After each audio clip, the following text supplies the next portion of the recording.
There we go. See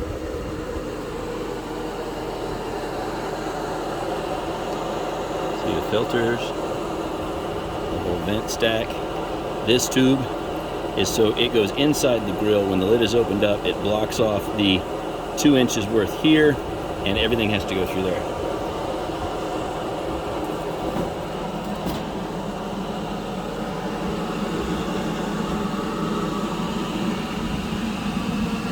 So this here is vent. See if I can get down in there.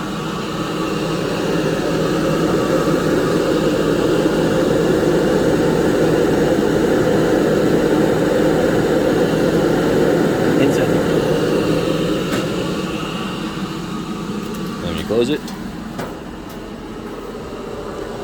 it's right here at the level of the exhaust, so that it pulls it right down into there, and anything that escapes that gets sucked down into here.